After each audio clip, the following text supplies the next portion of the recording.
this is Tyler. I'm a handyman for the average man. Today I'm going to show you how to do an oil change yourself.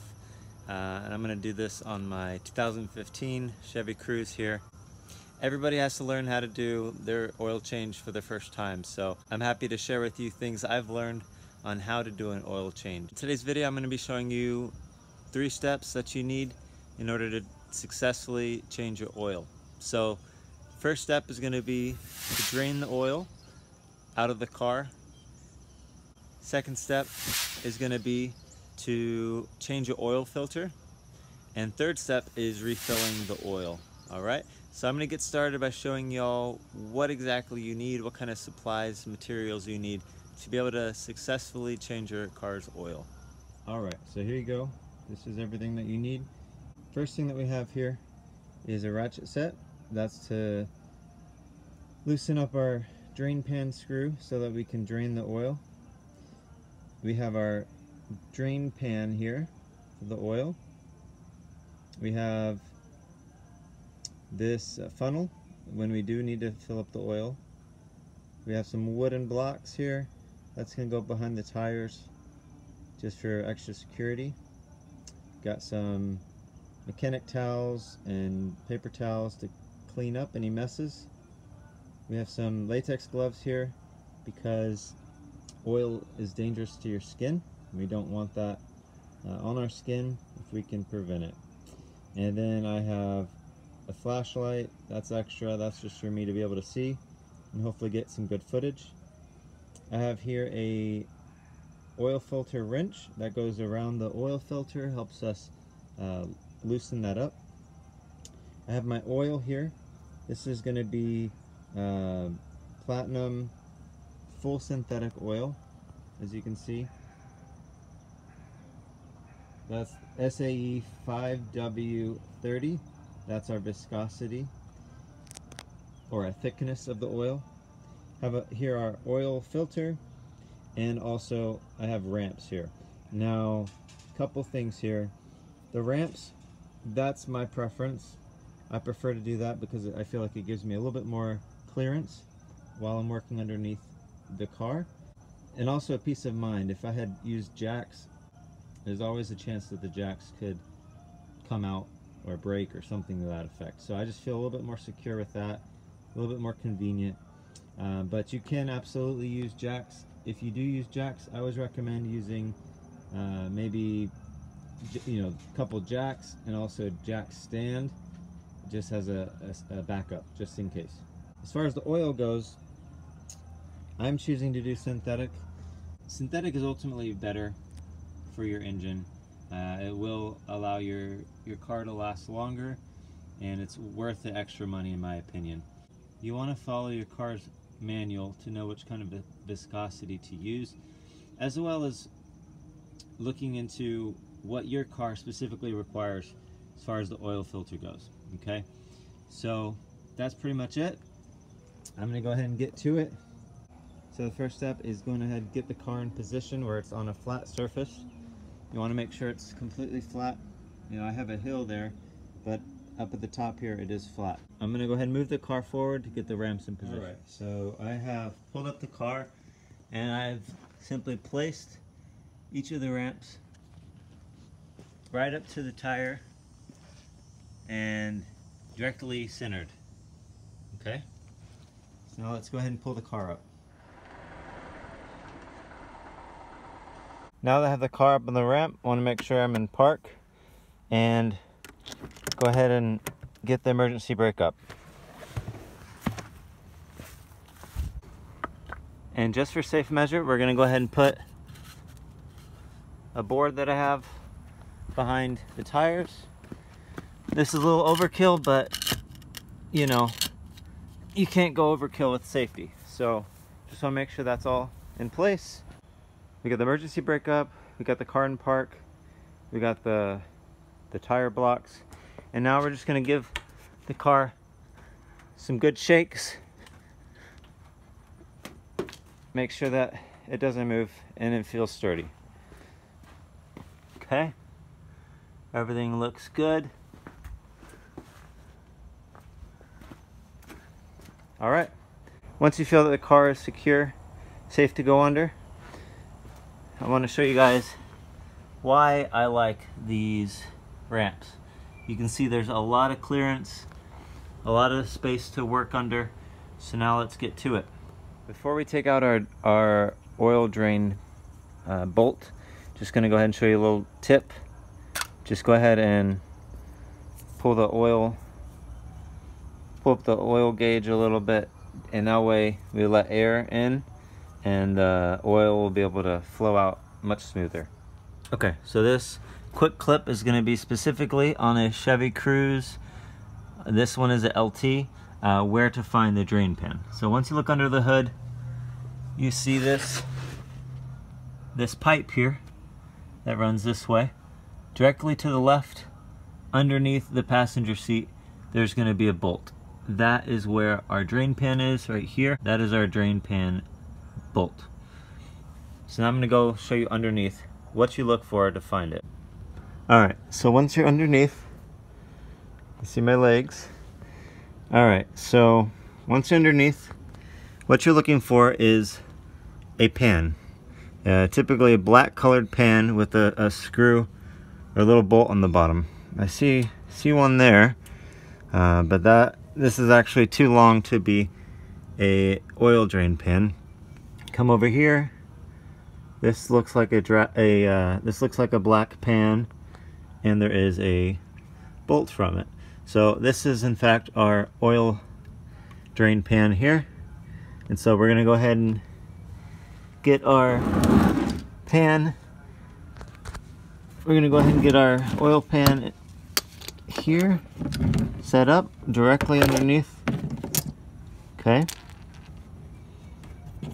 and alright, so I went ahead and just unscrewed that so the oil can drain into here. Alright, gotta get our gloves on now. Alright, so now we got our gloves on, and we got our drain pan directly centered here underneath. Okay, so we got our ratchet and we got our 10mm, and we're just gonna go ahead and loosen it. If your car was running at all, if you drove your car, you do not want to change the oil. You want to wait, I would say a good 5-10 minutes at the minimum. So now we're just by hand loosening this screw, and there you go. And there you go.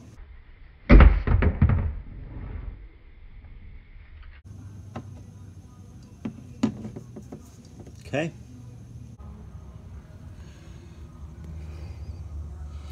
So as you can see, filling up quite a bit. I'm gonna go ahead and make sure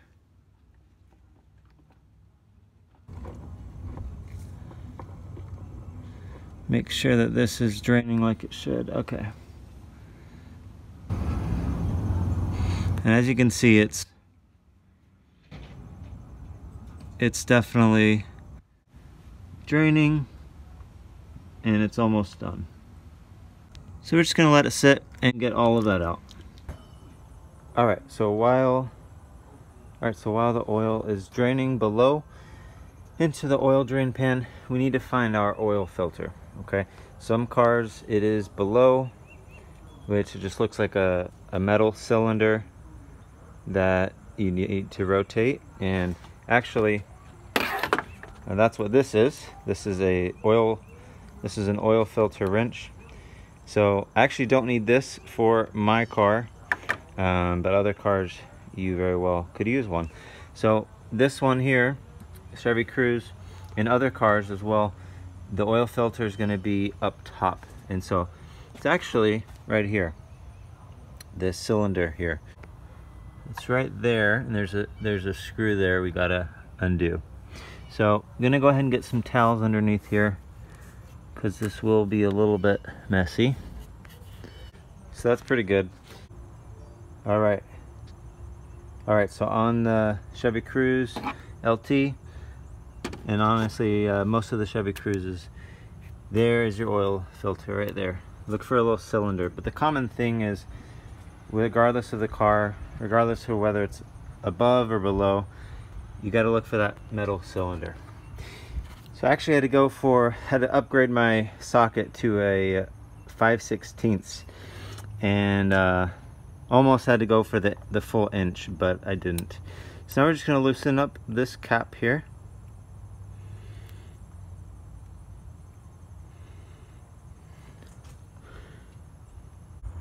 Okay, so this socket down there is being very, very stubborn. So if you don't have a breaker bar, because I don't, what you can do is get a pipe. I have a copper pipe here, and what you're going to do is just put your socket wrench in the pipe, okay, and this will give you some more leverage. So now with my makeshift breaker bar, I should be able to get the leverage I need.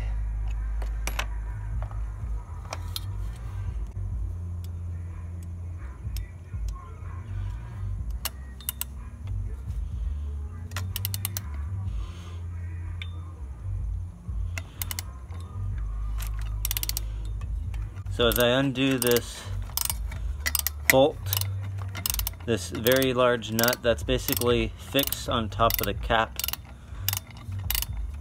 this whole cylinder is, the top of it is screwing off.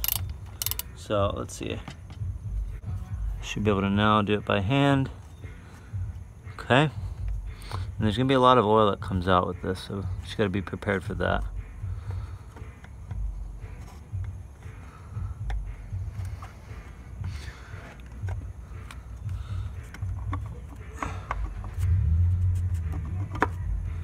Okay.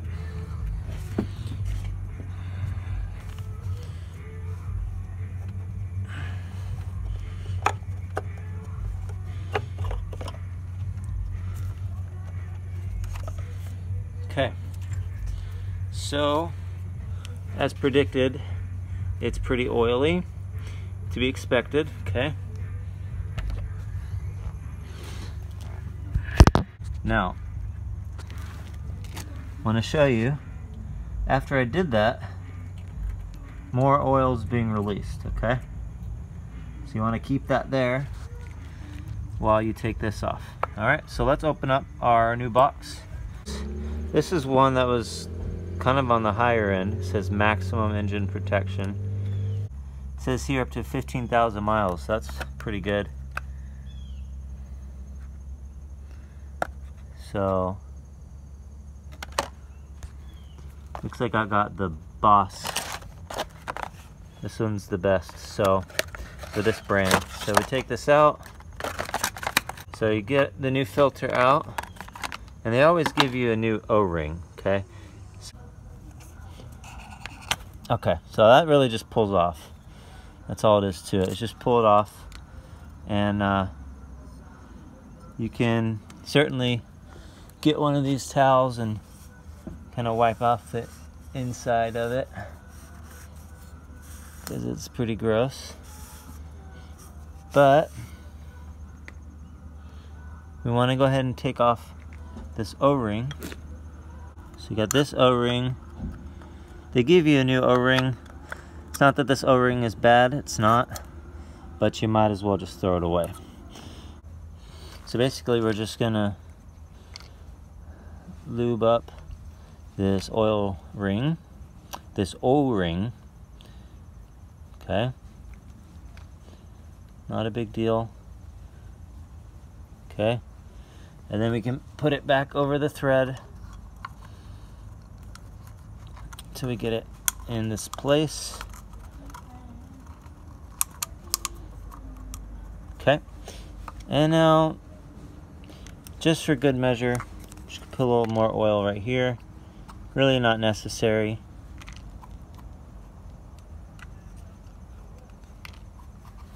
But as soon as we start the car, it's gonna get it all new oil on it anyways, but you know, some people like to do it, so why not? Okay, there you go. That should be perfect. Now we're gonna go ahead and get this back in place. We're gonna start by just hand tightening it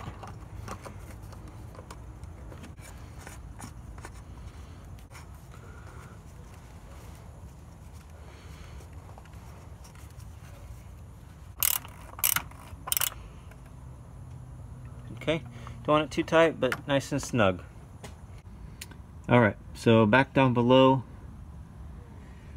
we basically just have a very slow drip, and that's okay. We can go ahead and get our bolt and get this back in place. So again, I'm just gonna wipe this up, go ahead and clean off our bolt here. So what we're gonna do, I'm gonna start threading it by hand. Okay, and we don't want, just like with the oil filter, don't want to do it too tight. So let me go ahead and get my wrench, and we're just gonna make it just snug. You definitely don't want it too tight. You do not want to strip the threading there. Okay. All right, so now it's time to put in our new oil. We got our Pennzoil Platinum Full Synthetic, and as you can tell, it matches SAE 5W30. And also I want to mention that this is Dexos approved, okay? And this is also Dexos here. So the car manual is very important to follow. My car manual said that it needed to be Dexos approved. So, you know, I'm not going to question that. So anyways, let's go ahead and open this up. So we want to be very careful with this excess dirt around the edges. You do not want any dirt to get in there as much as possible anyways. Okay, so I went ahead and wiped clean the sides here, so we don't have to worry about that issue again. But yeah, you want to make sure you get all the dirt off around the edges and you don't get any dirt inside. So now you want to use your funnel. Make sure your funnel is nice and clean. I already cleaned it with some soap. Okay, and so this car requires 4.25, so 4 1/4 quart. Okay, so you see this is 5 quarts here. That's what I bought, 5 quarts.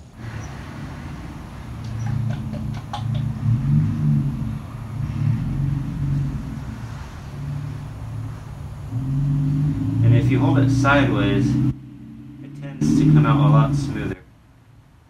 You don't want to go too fast. So nice and slow. There's no rush. Okay.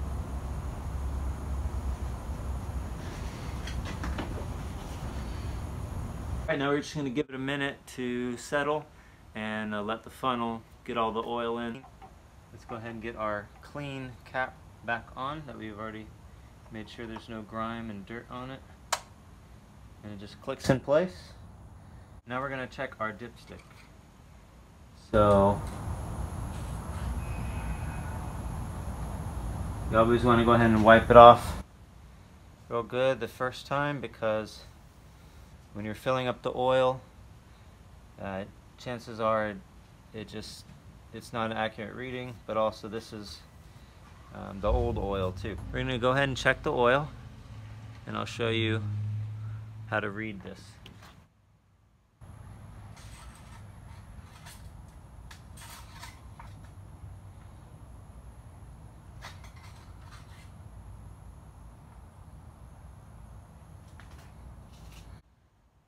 Alright, so you got these 3 lines, and then you have this graded pattern on the bottom and on the top. It's okay, since we just filled the proper amount, this is completely full, okay? And then this would be the low level here. So, and of course that middle line is right in the middle. So we're good, because I know we filled the exact level that's needed, 4.25. But definitely want to keep an eye on that. You know, sometimes your engine may be burning up more oil than it should, and it can be low, in which case you just need some more oil, maybe a quart or 2 of oil. So this is good.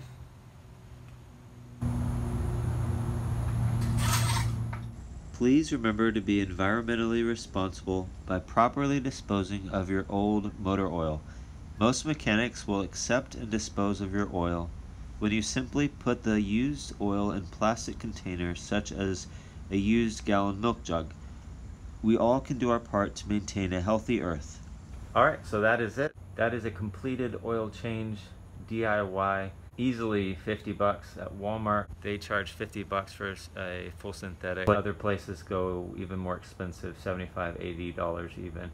So there you go. All the materials right here costed me this much instead of what I normally would get it for 50 bucks at Walmart. So hope y'all liked the video. If you found it helpful, give it a thumbs up. It helps other people find the video as well. Comment below any questions you may have. And please remember to subscribe. As always, I'm a handyman for the average man. Y'all take care. Bye.